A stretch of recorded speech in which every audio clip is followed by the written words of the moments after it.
धन्यवाद. आदरणीय पक्षप्रमुख उद्धव साहेबांनी दिलेला शब्द पूर्ण केलाय. नाशिककर जरा जोरदार टाळ्यांच्या कडकडाटात साहेबांचं स्वागत आपण या ठिकाणी करूया. आदरणीय राजनजी विचारे साहेब, आपण कृपया मंचावर यायचे. आणि मी जास्त वेळ न दवडता या ठिकाणी ज्यांच्या माध्यमातून हा दिमागदार कार्यक्रम इथे आयोजित करण्यात आला ते आपल्या सगळ्यांचं लाडकं नेतृत्व आदरणीय शिवसेना नेते संजयजी राऊत साहेब यांना विनंती करेन की त्यांनी आपल्या शुभेच्छा या ठिकाणी द्याव्यात. जोरदार टाळ्यांचा खडखडाट सन्माननीय संजयजी राऊत साहेब यांच्यासाठी.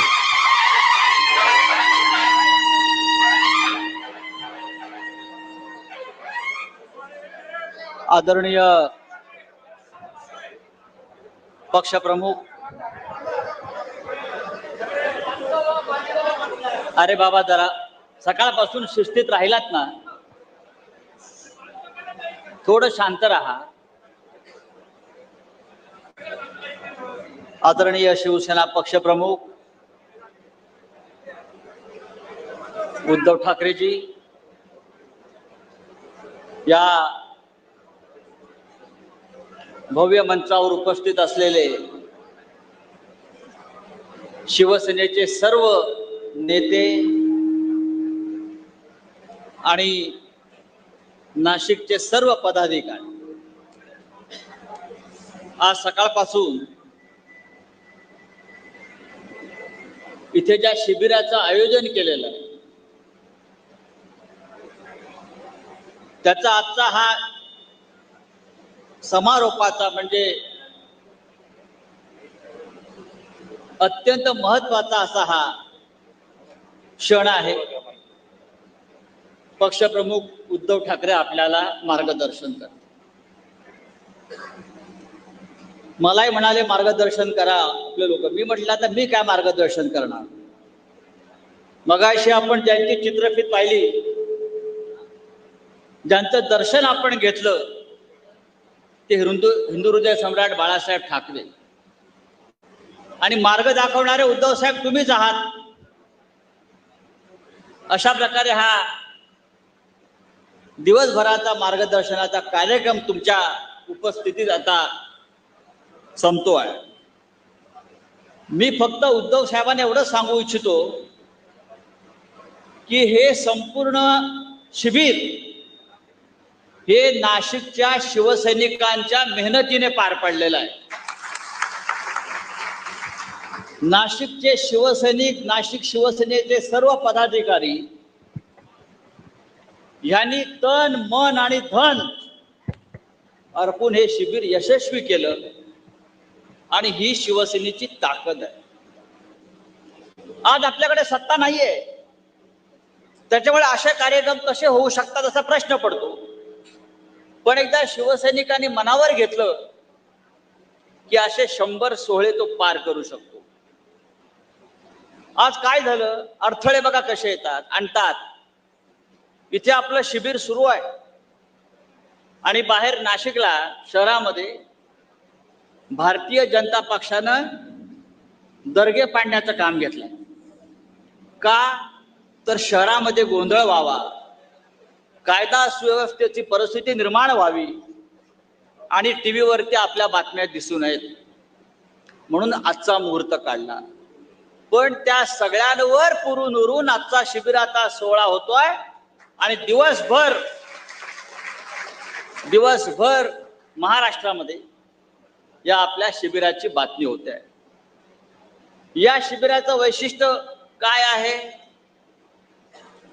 अनेकांना वाटलं की पराभव झाला शिवसेनेचा, शिवसैनिक खचला असेल, शिवसैनिक घरी बसला असेल, शिवसैनिक आता घराबाहेर पडणार नाही, शिवसैनिक दहशतीखाली आहे.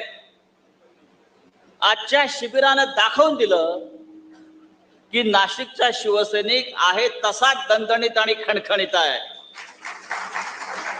एखाद दुसऱ्या पराभवानं खचून जाणारे आम्ही नाहीत. यापेक्षा वाईट काळ आम्ही पाहिलेला आहे. याच्यापेक्षा का वाईट बघायचं? यापेक्षा वाईट काळ आम्ही पाहिलेला आहे, स्वतः शिवसेना प्रमुखांनी अनुभवलेला आहे. आणि सगळ्यात खराब काळाशी सामना करणारी जी व्यक्ती असते ती सगळ्यात उज्ज्वल भविष्याची निर्माता होते, लक्षात घ्या. त्याच्यामुळे कोणाला असं वाटत असेल की आम्ही खचलो दबलो, तसं नाही. एक छावा नावाचा चित्रपट येऊन गेला, त्याच्यामध्ये आपण छत्रपती संभाजीचा संघर्ष पाहिला. तो संघर्ष आपल्या वाट्याला आलेला, लक्षात घ्या. त्या काळामध्ये कवी भूषण होता, कवी भूषण. छत्रपती संभाजी जेव्हा निराश झाले,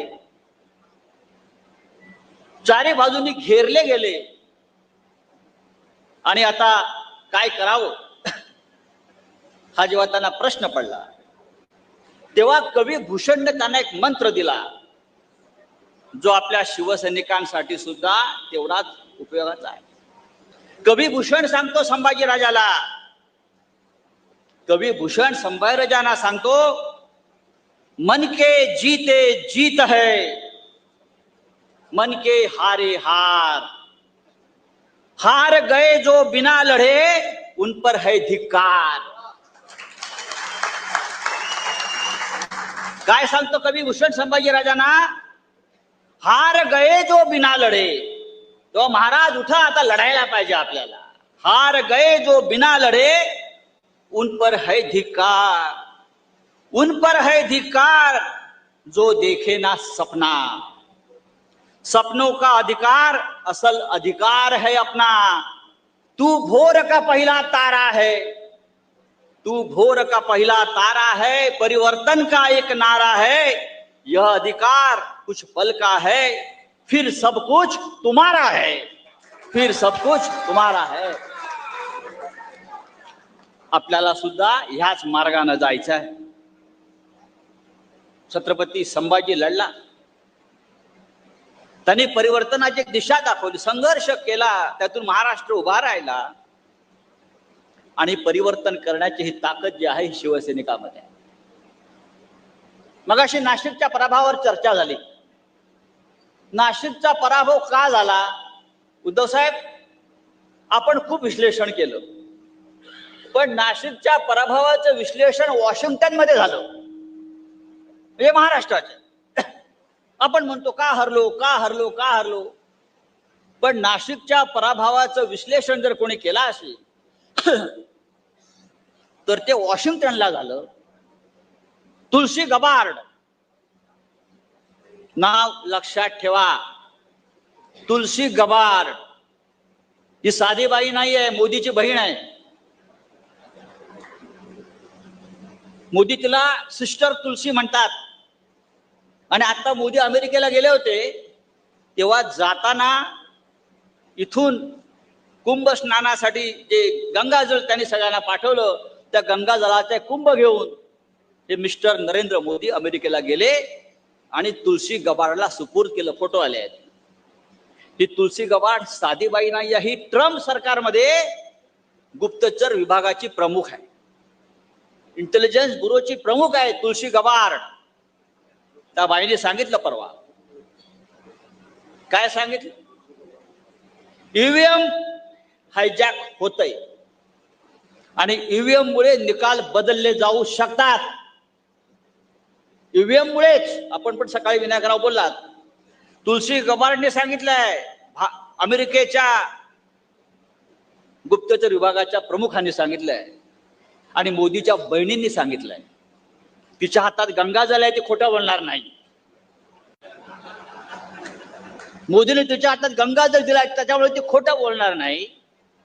आणि ईव्हीएम मध्ये घोटाळा होतो, ईव्हीएमच्या माध्यमातून निकाल फिरवले जातात, हे जेव्हा तुलसी गबार्ड सांगते वॉशिंग्टन मध्ये बसून, तेव्हा महाराष्ट्राचा निकाल हा अशा पद्धतीनं का लागला याचं उत्तर जगाला मिळतं.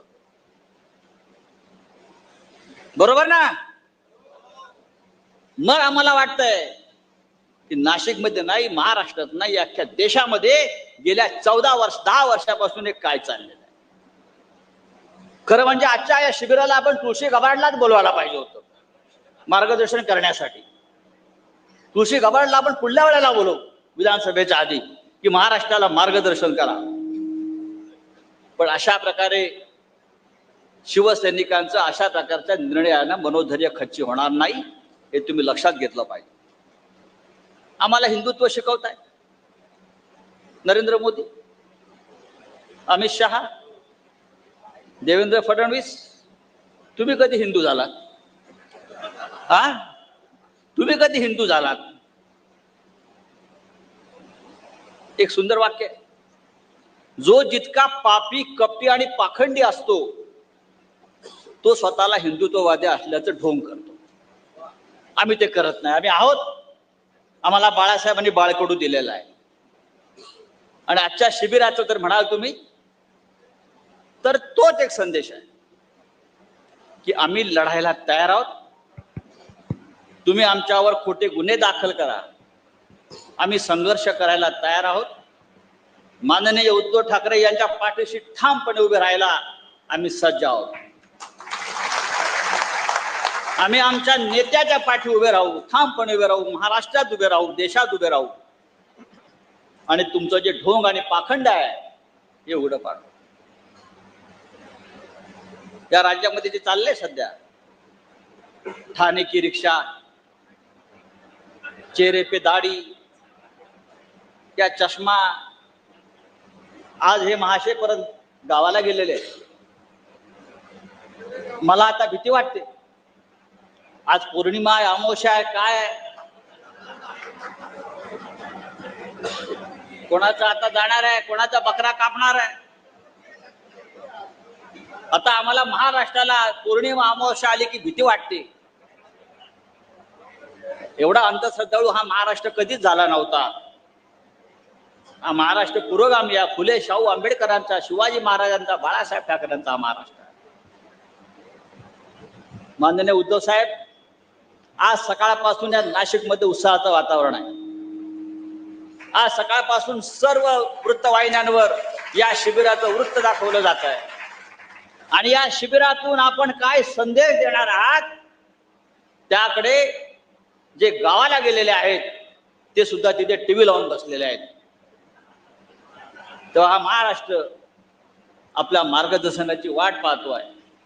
आणि नक्कीच हे मार्गदर्शन शिवसैनिकांना, महाराष्ट्राला, महाराष्ट्राच्या जनतेला योग्य दिशा दाखविल्याची मला खात्री आहे. मी आपला अत्यंत आभारी आहे की आपण आज मुंबईतून इथे आलेला आणि शिवसैनिकांना भेटताय. हा शिवसैनिक तुमच्यावर जीवापाड प्रेम करतो आहे. हा 15 विधानसभा मतदारसंघातून आलेला शिवसैनिक आहे. त्याने विधानसभेच्या निवडणुकीत जोरदार लढाई केलेली आहे. आणि ती लढाई जरी तो हरला असला तरी तो जिद्द हारलेला नाही.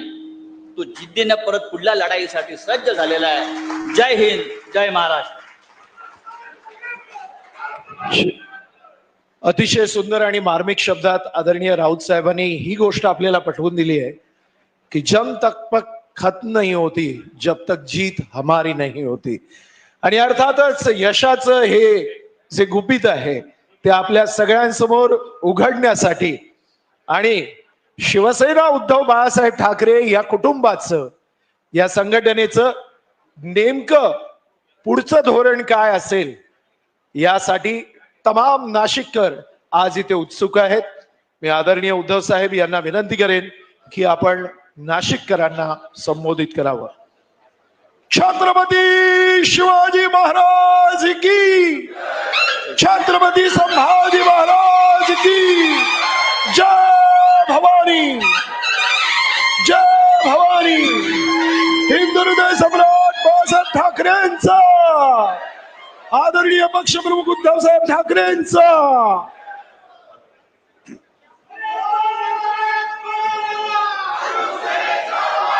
उपस्थित सर्व लढवय्या शिवसैनिक बांधवांनो, भगिनींनो आणि मातांनो, दिवसभर आपलं शिबिर सुरू आहे आणि आपण म्हणालात तसेच सर्वजण तुम्ही माझी आतुरतेने वाट पाहताय किंवा पाहत होतात ना रे. आता त्याला दोन कारण आहेत. एक तर माझं भाषण ऐकायला खरंच आतुर असाल किंवा माझं भाषण शेवटचं आहे आणि हे झाल्यानंतर आपण सुटणार आहोत. त्याच्यामुळे वाट कशाचा आहे म्हणजे नेमक्या कोणत्या गोष्टीसाठी बघतात मला नाही माहिती. भाषणाची ना तुम्हाला खरंच धन्यवाद देतो, कारण मगाशी शिवसेना प्रमुखांचं मनोगत तुम्ही ऐकलं. मी तर भाग्यवान आहे, मला मा आणि बाळासाहेबांसारखे आई वडील लाभले आणि त्यांनी माझ्या पाठीशी तुमच्यासारखी जी पुण्याई उभी करून ठेवले, याच्यासारखं भाग्य हे सत्तेपेक्षा कित्येक पटीने जास्त आहे. कारण सत्ता असली का सगळे तिकडे जातात, इथं जगराटी आहे. पण सत्ता नसताना जे राहतात तो खरा निष्ठावान आणि तो खरा आपला सोबती असतात. कारण सत्यनारायणाची पूजा असली का तीर्थप्रसादाला सगळेच जातात, तसे सगळे जात आहेत, जाऊ द्या. पण तुमच्या सारखे खरोखर ज्याला आपण वाघाचे छावे म्हणू असे मर्द शिवरायांच्या मावळ्याचे वारसदार माझ्या सोबत आहे, त्याचा मला अभिमान आहे. उन्हाळा तर तापलाय, खूप गरम झालाय महाराष्ट्र, रेकॉर्ड ब्रेक. आणि शिवसेना प्रमुखांचं एक वाक्य मला आठवत आहे की ज्या वेळेला अशा उन्हामध्ये सभा व्हायच्या, म्हणजे आता तर आपण हॉलमध्ये आहोत, एसी कमी पडतोय, उन्हातानाच्या मोर्चात किंवा सभेमध्ये शिवसेना प्रमुख म्हणायचे की जमीन तापले, वरनं सूर्य आग ओकतोय, पण मधली तुमची डोकी नुसती उन्हाने नाहीत तर अन्याय विरुद्ध लढण्यासाठी तापलेत की नाही, हा महत्वाचा प्रश्न आहे. कारण नाहीतर गरम असे सगळेच होतात. तो विचाराने किती तुम्ही तापलायत हे महत्वाचं आहे. त्याच्यावरती उद्या आपलं भविष्य आणि आपल्या महाराष्ट्राची नेमकी दिशा ही ठरवणार आहे. ही दिशा आपण ठरवणार, हे गद्दार नाही ठरू शकत. हा सगळा जो काही इतिहास आपण मगाशी मी येताना मुंबईचा पवाडा ऐकत होतो, माझी मैना गावाकडे राहिली, संयुक्त महाराष्ट्राचा लढा. आपल्यापैकी किती लोकांना माहिती आहे संयुक्त महाराष्ट्राचा लढा काय तीव्रतेने लढला गेला आहे? किती 2-3 हात उभे फक्त राहिले असतील. तो आकडा आहे 105 हुतात्म्यांचा, हा सरकारी आकडा आहे. पण जसं आता संजय राऊत आपण उल्लेख केला तुलसी गबाड, तसंच त्यावेळेला एक परदेशी पत्रकार आले होते. मुंबई लुटली जाते, सगळं काही गुजरात गुजरात गुजरात, सगळ्या गुजरात्यांबद्दल माझा राहायचं आहे, पण खास करून जे 2 तिकडे बसलेत, इकडे येऊन नुसते मतांसाठी छत्रपती शिवाजी महाराज की बोलू नका.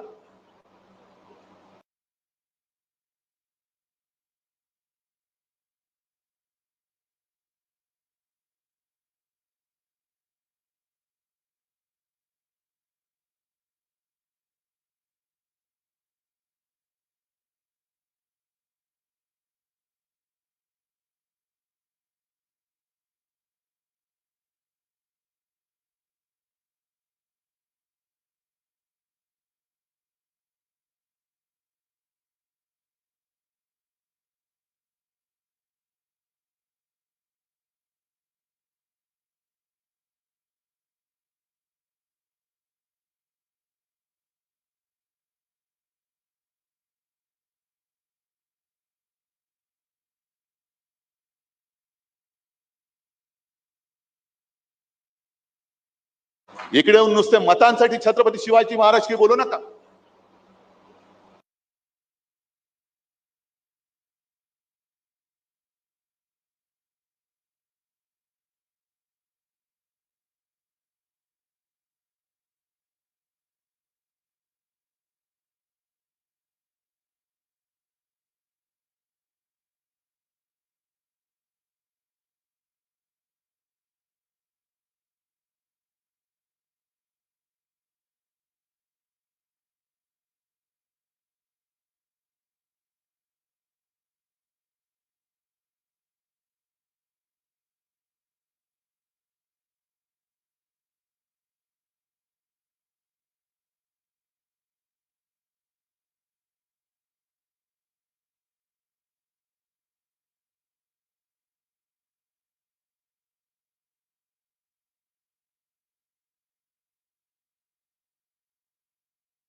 इकडे येऊन नुसते मतांसाठी छत्रपती शिवाजी महाराज की बोलू नका.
त्यांनी खचून जाणारा कधी लढू शकत नाही. लढायचं असेल, पाण्यात उडी मारायची असेल, पैलतीर गाठायचं असेल तर नाकातोंडात पाणी जाईल, पण हिंमत असेल तर उडी मार, नाहीतर पंचागुंडाळेन तसाच परत जा. जर रणांगणात उडी मारायची असेल तर काय मुळामध्ये शिवसेनेचं तुम्ही काम करता या काळात सुद्धा, म्हणजे हार जीत हा एक विषय झाला.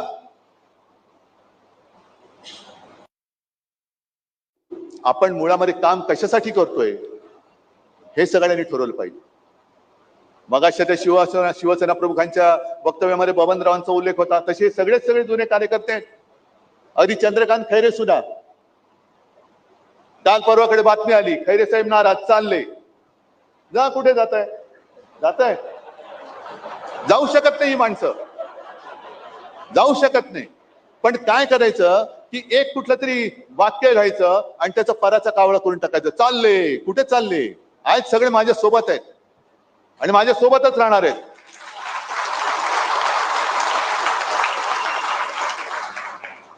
कारण मुळामध्ये मी सांगतो तेच परत सांगतो तुम्हाला.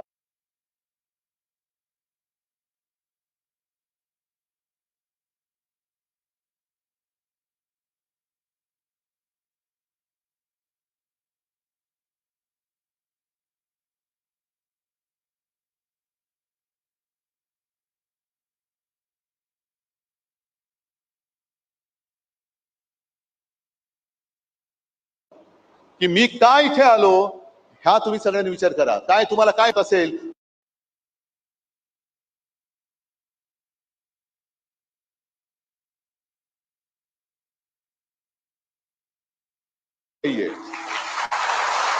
खूप काहीतरी.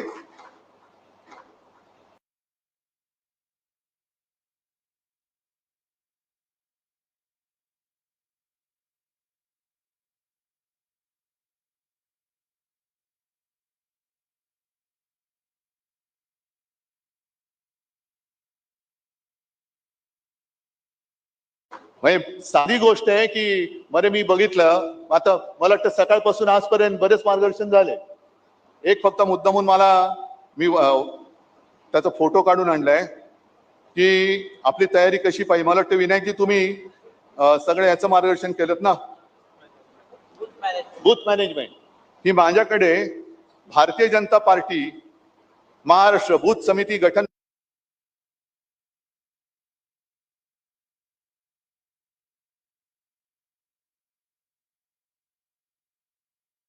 तपशील हे मुंबईचं आहे.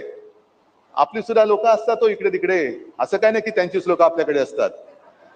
त्यांच्यात पण काय चाललंय मला रोज कळत असतं. तर त्यांनी कसं केलं, मांडणी कशी केली मुद्दामून सांगतो. त्यांनी आता ह्याच्याकडे माझ्याकडे सगळं विभाग वगैरे आहे, ते मी सांगणार नाही, नाहीतर कोणी पाठवलं ते कळू शकेल. पण ते मी सांगणार नाही, नाहीतर कोणी पाठवलं ते कळू शकेल.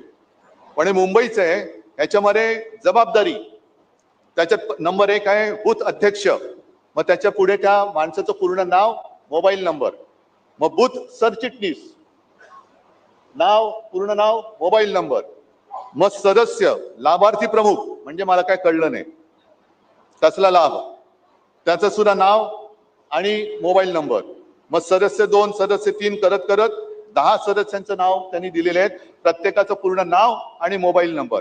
ही तयारी आपण केली पाहिजे. आणि पुढे सूचना आहे की 12 सदस्यांमध्ये किमान 3 महिला प्रतिनिधी असाव्यात, त्याच्यामुळे तुमच्यावरती पण जबाबदारी असणार आहे. नंतर किमान 1 SC आणि ST प्रतिनिधी असावा, ही त्यांची मांडणी आहे आणि या मांडणीने ते पुढे चाललेले आहेत. ईव्हीएमचा घोटाळा आहे, जरूर आहे, योजनांचं गारूड नक्की आहे, पण त्याच बरोबरीने बूथ मॅनेजमेंट हे फार महत्वाचं आहे.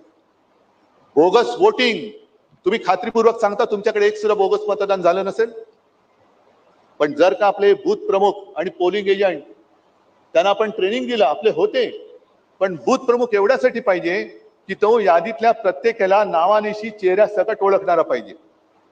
आणि त्या टीम मधला एक जर का माझा पोलिंग एजंट असेल तर आलेला माणूस हा त्या मतदार यादीतला आणि नाव आणि त्याचा चेहरा जुळतोय, कार्ड बोगस मिळू शकतो, चेहरा अजून बोगस मिळत नाहीये. पातळीपर्यंत ही लोक गेलेली आहेत, आपल्याला सुद्धा त्याच पातळीपर्यंत जावं लागेल. आणि पुढे काय करायचं मी तुम्हाला सांगितलेलं आहे. प्रत्येक वेळेला आंदोलन केलं पाहिजे, आंदोलन केलंच पाहिजे, पण इतर वेळेला जिथे जिथे आपण जातो, म्हणजे मला हे एका काँग्रेसवाल्यांनी सांगितलं निवडणुकी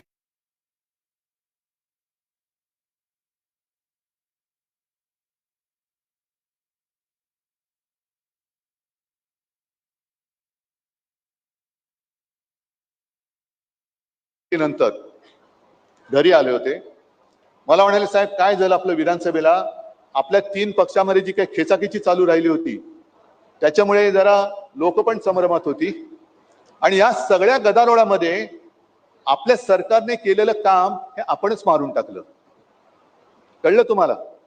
मग आपण आपल्या कामाबद्दल किती बोललो, आपण सरकार यशस्वीपणाने चालून दाखवलं होतं. 2.5 वर्ष पूर्ण जगामध्ये करोना सारखं संकट असताना सुद्धा तुमच्या सगळ्यांच्या साथीने सोबतीने आपण महाराष्ट्र सांभाळून दाखवला होता. कर्जमुक्ती ही मी करून दाखवली होती. 10 रुपयात शिवभोजन हे मी देऊन दाखवलं होतं. मुंबईमध्ये 500 फुटापर्यंतची मालमत्ता कराची जी काय कर होता तुम्ही रद्द करून दाखवला होता. छत्रपती संभाजीनगरमध्ये गुंठेवारी रद्द करून दाखवली होती. अनेक गोष्टी मी करून दाखवल्या होत्या, मी म्हणजे आपल्या सरकारने. पण आपण काय राहिलं, तुम्ही किती देताय, 2100, आम्ही 3000, तुम्ही किती देताय, एवढे, आम्ही तेवढे, ह्याच्यात नुसतं आपल्या चढावडीमध्ये राहिलं. आणि आपण केलेलं काम म्हणजे लोकांना, या लोकांनी जे काही भ्रमिष्ट करून ठेवलं होतं तो भ्रम आपण पुसून टाकू शकलो नाही. आता ती वेळ आहे. नाशिकमध्ये मगाशी कोण सांगत होतं, वसंतराव तुम्ही सांगत होते की कोण तुम्ही आला होता, सुनील वगैरे, की पहिल्या नगराध्यक्ष आपले होते, हो ना, तुम्ही मगाशी बोललात गुप्ते. म्हणजे किती वर्षापासून आतापर्यंत नाशिकशी आपला संबंध आहे. पण एवढ्या वर्षात आपण नाशिकसाठी जे जे काही केलंय ते केवळ नाशिक शहर नाही तर संपूर्ण नाशिक जिल्ह्यात हे आपण सांगितलं नाही तर मग काम करतोय कशासाठी. त्याच्यामुळे हेही महत्वाचं आहे की प्रत्येक ठिकाणी जिथे जाऊ तिथे शिवसेनेने काय काय केलेलं आहे. कारण मुळामध्ये आपली जी काय ओळख आहे, मी मागे जाहीर सभेत बोललो होतो की शिवसेनेने एक विश्वविक्रम केलेला आहे. भारतीय जनता पक्षाने सांगावं त्यांनी काय केलंय विश्वविक्रम, हे बोगस 50 वर्ष झाली. त्या वर्षामध्ये शिवसेना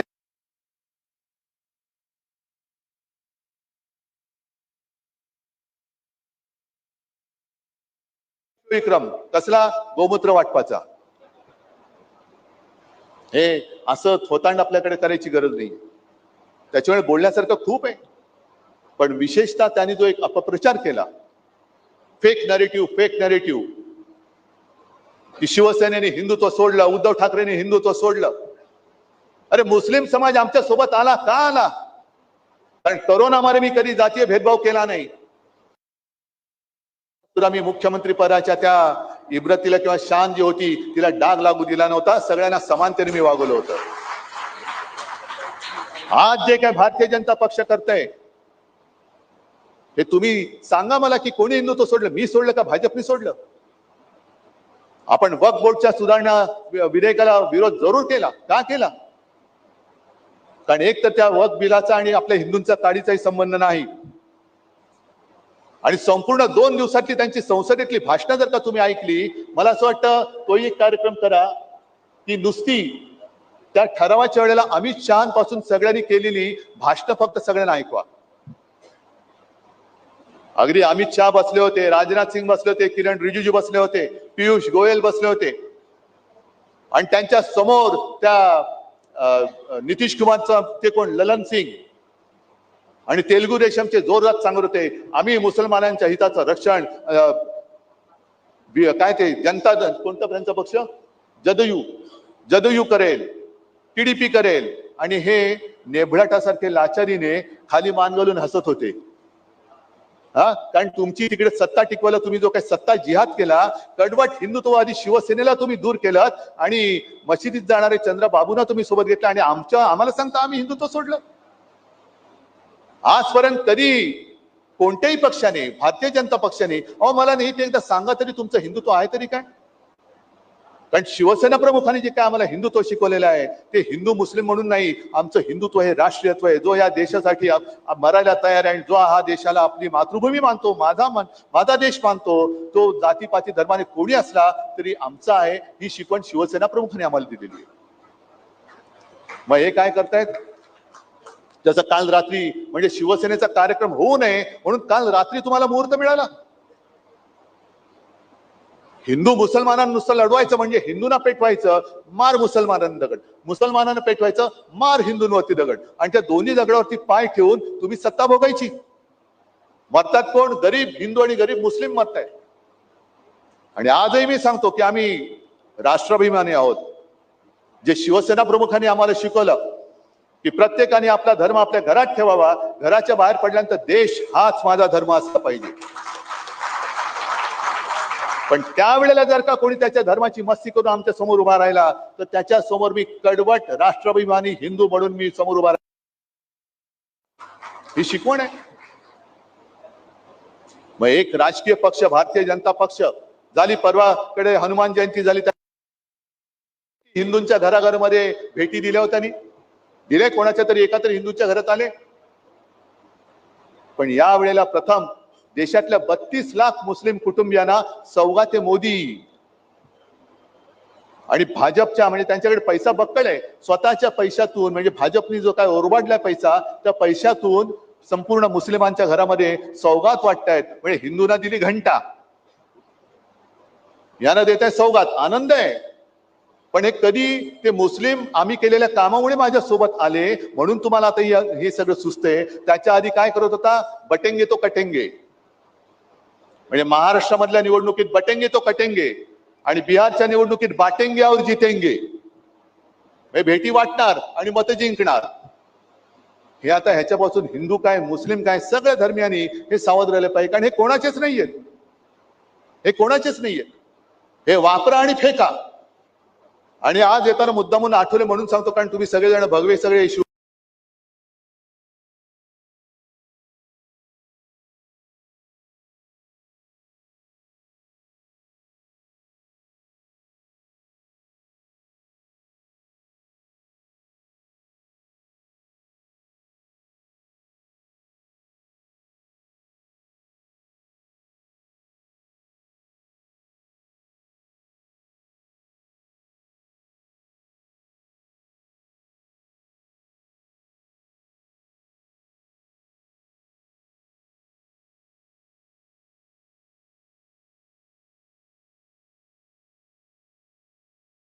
आहे.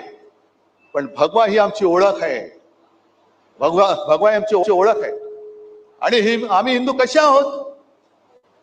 आम्ही महाराष्ट्रामध्ये आम्ही मराठी आहोत आणि देशामध्ये आम्ही हिंदू आहोत.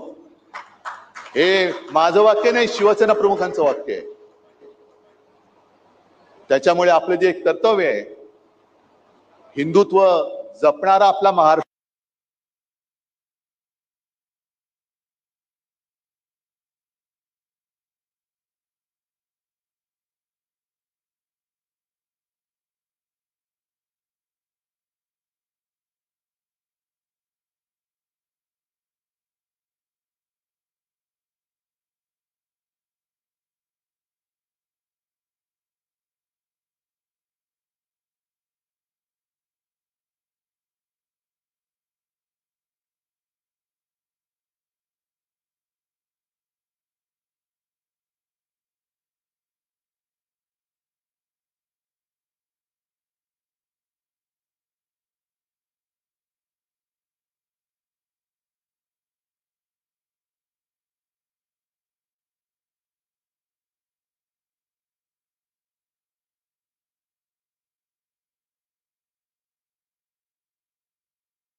धर्म आहे. जो हिंदुत्व जोपासतो हा तामिळनाडूमध्ये चालणार नाही. हा तमिळी आणि द्राविडी संस्कृतीचा अपमान आहे. तो तामिळनाड सहन करणार नाही म्हणून युती तोडली होती. अण्णामलई हा भाजपचा, त्यांचा मला वाटतं प्रदेशाध्यक्ष, खूप जोरात त्या अण्णा द्रमुक विरुद्ध बोलत होता. पण या विधेयकाला विरोध केल्यानंतर 2 दिवसात स्वतः अमित शहा तिकडे गेले आणि अण्णा द्रमुक बरोबर युती करून आले. अण्णा द्रमुक काय हिंदुत्ववादी आहे? आणि केवळ तिकडे द्रमुकला हरवायचं, कारण स्टॅलिन बसला त्यांच्या बोखांड्यावर. त्यांनी त्या राज्यपालांच्या अधिकाराला सर्वोच्च न्यायालय ते राज्यपाल त्यांनी तसेच ठेवलेत भाजपनी, ते जाऊ द्या. पण निवडणूक जिंकण्यासाठी अण्णा द्रमुकांनी ज्यांनी वक्फच्या विधेयकाला विरोध केला, हिंदुत्वाला विरोध केला, भगव्या राजकारणाला विरोध केला, भगव्या रंगाच्या राजकारणाला विरोध केला, त्यांच्याबरोबर बाजूला बसून सत्तेची मलई खाण्यासाठी त्यांच्या विरुद्ध लढणाऱ्या अण्णामलईचा त्यांनी बकरा केला. आणि कोणत्या तोंडाने तुम्ही माझ्यावरती आरोप करणार? तुम्ही आरोप कराच. मी तर एका आता पुस्तिका आहेत ती सगळी मी तुमच्या समोर ठेवणार आहे. ही हिंदुत्वाच्या विरुद्ध यांनी काय काय सगळं काय कसं केलंय, आणि मग आमच्यावरती त्यांना म्हणा आरोप करा. हिंमत असेल तर की मी हिंदुत्व कुठे सोडले ते मला दाखवा. पण फेक नरेटिव्हचा जर का आपण विचार केला तर मुळामध्ये भारतीय जनता पक्ष हा हिंदुत्ववादी आहे, हेच मोठा फेक नरेटिव्ह आहे. हेच फेक नरेटिव्ह आहे. कारण तिकडे नितीश कुमार बरोबर ती युती केलेली आहे. जो नितीश कुमार संघमुक्त भारत पाहिजे म्हणून बोलले होते. तिकडे आंध्रामध्ये चंद्राबाबू बरोबर त्यांनी युती केली. ज्या चंद्राबाबू मोदींना अतिरेकी बोलले होते आणि मोदी चंद्राबाबूंना युटर्न बाबू बोलले होते, पण बसलेत. मुफ्ती महबूबा बरोबर तिकडे काश्मीरमध्ये बसले होते. मग तुम्ही मला एक अशी गोष्ट सांगा की जी त्यांनी केलेली आहे आणि जी मी केलेली आहे, असं आम्हाला साम्य दाखवा ना. काय कोणत्या तोंडाने तुम्ही आम्हाला सांगते की हिंदुत्व हिंदुत्व? मुळामध्ये तुमचं जे हिंदुत्व आहे ते बुरसटलेलं आम्हाला मान्य नाहीच आहे. तुम्हाला आम्ही सोडलंय, आम्ही हिंदुत्व सोडलेलं नाही. मी परत सांगतो. पण हा जो काही भ्रम निर्माण करतायत, आणि मगाशी जे काय मी तुम्हाला सांगितलं की एकमेकांमध्ये दगड मारायला लावायचे, इकडे बटेंगे तो कटेंगे, तिकडे बाटेंगे तो जितेंगे, काय चाललंय काय यांचं? नेमकं काहीतरी तुम्ही एक लाईन धरा ना. म्हणजे शिवसेना प्रमुखांच्या भाषेत आता समोर महिला आहेत म्हणून मी बोलू शकत नाही तो शब्द, पण शेतामध्ये बैल जातो ना त्याची लघुशंका करताना म्हणजे तुम्हाला कळेल नेमकं मला काय बोलायचंय. असं वाकडं वाकडं वाकडं वाकडं तसं नका ना जाऊ. जा ना सरळ सरळ जा, मग आम्हाला कळेल की अरे हा तुम्ही खरोखर हिंदुत्ववादी आहात. पण एकदा धरायचं, एकदा मारायचं, एकदा सौगात द्यायची, एकदा अमुक करायचं, एकदा तमुक करायचं, म्हणजे काय करायचं आहे? आजपर्यंत आम्ही तरी कधी जाऊन पाकिस्तान मधल्या नवाज शरीफचा केक खाऊन नाही ना आलो? आमच्यापैकी कोणी जाऊन त्या तिथल्या जिनाच्या थडग्यावरती डोकं टेकून नाही ना आलं?